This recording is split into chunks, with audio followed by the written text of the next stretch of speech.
Programa Simples Assim. Apoio Unimed. Cuidar de você. Este é o plano. Arte e Companhia. Cursos e artigos para artesanato. Escola Infantil Gente Miúda. Educando com carinho. Etc e tal. A loja que veste sua família com bom gosto.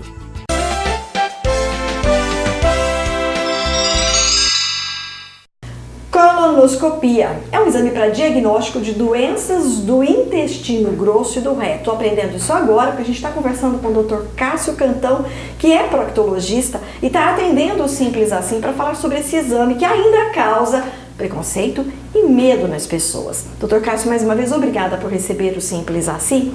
A colonoscopia é colonoscopia que se pronuncia?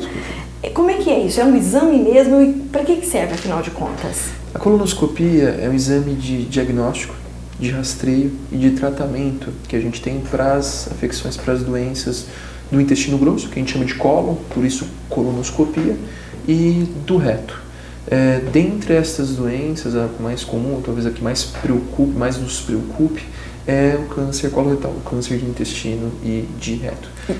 É um exame que é super tranquilo de ser feito, apesar de ainda haver muito preconceito e muito medo, principalmente nos homens, mas é um exame que é, na maioria das suas vezes, indolor e com uma baixíssima taxa de complicações. Porque o exame é feito com sedativos? O exame é feito com uma leve anestesia. Por exemplo, hoje todos os nossos exames eles são realizados com um anestesista na sala. Então, na nossa rotina não existe mais aquela situação do paciente ficar acordado, ficar acompanhando o exame, ficar incomodado. Na verdade, ele entra na sala, deita, dorme, não percebe nada. É um exame que acaba sendo rápido, de 20 a 30 minutos, mas o paciente não percebe nada, fica ali aos cuidados do anestesista com uma leve anestesia. Quando ele acorda já na sala de recuperação, já não tem mais dor nenhuma, incômodo nenhuma, sensação nenhuma. Tá pronto pra ir embora. Em que casos o profissional, o médico, prescreve o exame? Atualmente, a Sociedade Brasileira de Coloproctologia, ela indica que todos os pacientes, independente do sexo, ou homem ou mulher, realizem pelo menos uma colonoscopia a cada 5 anos após os 50 anos. Então, ou seja, homem ou mulher, independente se tem algum sintoma ou não, deve fazer uma colonoscopia depois dos 50 anos. Porque nós estamos falando de uma doença que ela é silenciosa, que quando ela começa a dar sintomas, na maioria das vezes já é muito tarde. E quando a gente consegue fazer um exame num quadro bem mais inicial, muitas vezes a gente consegue tratar através da própria colonoscopia sem precisar de uma cirurgia, por exemplo. A incidência de câncer de colo ou de reto é maior? Ela aumentou? Como é que isso hoje? Nos últimos anos, com a industrialização e o desenvolvimento do nosso país e da nossa região principalmente, a gente tem visto que a incidência de câncer coloretal tem aumentado muito no nosso meio. Por exemplo, dados do INCA para 2018 para o estado de São Paulo mostram que o câncer de intestino vai ser o segundo mais comum tanto em homens quanto em mulheres. Em mulheres ele só vai perder por câncer de mama, em homens só vai perder por câncer de próstata. E quando a gente fala de câncer de próstata, a gente sabe que tem o Novembro Azul, câncer de mama tem toda a preocupação das mulheres, outubro rosa, colo de útero, que é um câncer muito comum também na mulher, toda mulher sabe que precisa fazer Papa Nicolau, e para o câncer de intestino nós ficamos assim, não há nenhuma batalha com relação a se fazer exames de rastreio e de prevenção. Então essa é a nossa preocupação porque tem aumentado muito. Porque para vocês, para essa área da medicina, a colonoscopia ela é um exame tão importante quanto a mamografia ou o exame de próstata? Tão importante quanto, só que o grande problema é o preconceito. Com mulheres a gente até não tem tanto, apesar de ter pelo medo, certo medo de perfuração e esse tipo de coisa. No homem a gente tem mais medo e também o grande problema é que não há um incentivo, não se conversa sobre isso, não há programas na televisão falando sobre isso, não há campanhas mediadas pelo Ministério da Saúde falando isso, então nós ficamos aí à deriva de pacientes que chegam muitas vezes já com esse tumor, um tumor grande, obstruído, vai para uma cirurgia, precisa ficar com uma colostomia, muitas vezes uma colostomia definitiva, e uma situação que é muito ruim para o paciente e para a família. O exame, a pessoa precisa ter um dia afastado do trabalho, ou ele termina o exame, ele já pode voltar à rotina normalmente? Como é que é isso? Como esse paciente ele é submetido a uma sedação, a uma anestesia leve, normalmente a gente orienta esse paciente não exercer nenhum trabalho que seja relacionado a risco. Por exemplo, dirigir, usar máquinas que possam colocar em risco a vida dele ou a vida de terceiros. Lembrando que antes do exame é necessário também um preparo para que o intestino fique bem limpo. Porque é só lembrar que a gente vai colocar dentro do intestino uma câmera através de um conduto que ele tem mais ou menos 1,1 centímetro, é pequeno, mas é longo. Através nós vamos colocar uma câmera dentro do intestino e através dessa câmera nós precisamos ver bem todo o intestino. Então, ou seja, não pode ter fezes lá dentro. Então, por isso precisa de um preparo. Esse preparo induz um pouco de diarreia, mas não é nada absurdo.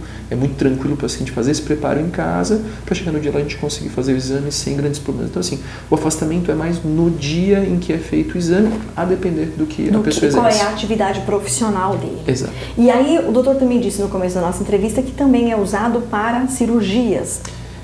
Hoje em dia nós temos falado cada vez mais de cirurgias endoscópicas, o que seja. O que é isso? Nós sabemos que na maioria dos casos um câncer de intestino ele se inicia como um pólipo, e um pólipo é uma lesão benigna que normalmente tem de 2 a 3 milímetros até vários centímetros.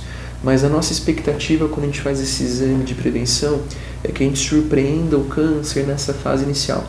Porque um pólipo de 2 ou 3 milímetros nós conseguimos tirar tranquilamente durante o exame de colonoscopia sem o paciente perceber ou ter qualquer incômodo ou na maioria das vezes nem sangra, é uma coisa muito tranquila. Então para esses pólipos a gente consegue prevenir, tira esse pólipo, o paciente vai embora para casa bem, um pólipo que provavelmente se ele ficasse ali, dali 4 ou 5 anos, ele viraria um tumor e aí causaria coisas piores, inclusive a cirurgia com possibilidade de colostomia. Aí existe algum planejamento, um projeto para tentar esclarecer as pessoas, doutor Cássio, com relação à necessidade do exame, né, e à tranquilidade de realizá-lo? A Sociedade Brasileira de Coloproctologia lançou no ano de 2014 o que eles chamam de Setembro Verde, na linha aí de juntar um mês com uma cor pensando na prevenção de alguma coisa. A cidade lançou isso e eles foram em várias capitais do Brasil com um intestino grande mesmo, que conseguia entrar uma pessoa, uma maquete, né, de um intestino bem grande que a pessoa entrava e lá e um especialista ia mostrando como é que era o exame, as lesões que poderiam acontecer, onde que poderia ter o câncer. Só que, no entanto, de uma maneira geral, a mídia acabou não abraçando tanto. Eu mesmo nunca ouvi falar do Setembro Verde. E aí nós ficamos aí meio à deriva de novo, e aí de novo a situação.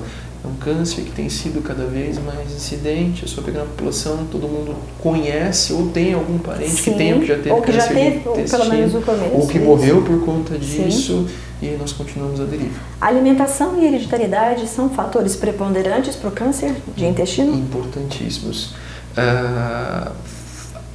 Fator de risco, a hereditariedade. O paciente que tem um parente de primeiro grau que teve um câncer precoce, por exemplo, se nós pegarmos um paciente que a mãe teve câncer de intestino com 45 anos, esse paciente é um paciente que tem risco extremo para desenvolver câncer coloretal. Então esse paciente, por exemplo, se a mãe teve aos 45 anos, é obrigatório nós fazermos uma colonoscopia nesse paciente aos 35 anos, ou seja, 10 anos antes daquele parente de primeiro grau que teve a doença. A alimentação, sem dúvida nenhuma, é um fator de risco. Por que hoje nós temos mais câncer de intestino do que no passado? Porque nós temos modificado o nosso estilo de vida. Nós deixamos de comer fibra, deixamos de comer fruta, verdura, legumes e passamos a comer cada vez mais condimentados, presunto, linguiça. Isso a gente sabe que tem sozinho é fator de risco importante para o desenvolvimento de câncer coloretal. Passamos a comer muita carne vermelha, que também é fator de risco. Passamos a ter uma dieta rica em gordura, que também é fator de risco. Nós temos muita gente fumando, o cigarro também é fator de risco para o câncer de intestino. E por último, nós temos cada vez menos pessoas fazendo exercício físico. E a gente sabe hoje em dia que o exercício físico ele protege, ele previne o desenvolvimento de câncer coloretal. Muitíssimo obrigada, doutor Cássio. Eu que agradeço. Programa Simples Assim. Apoio Escola Infantil Gente Miúda, educando com carinho. Bahia Malhas, a loja da família. Você conhece, você confia.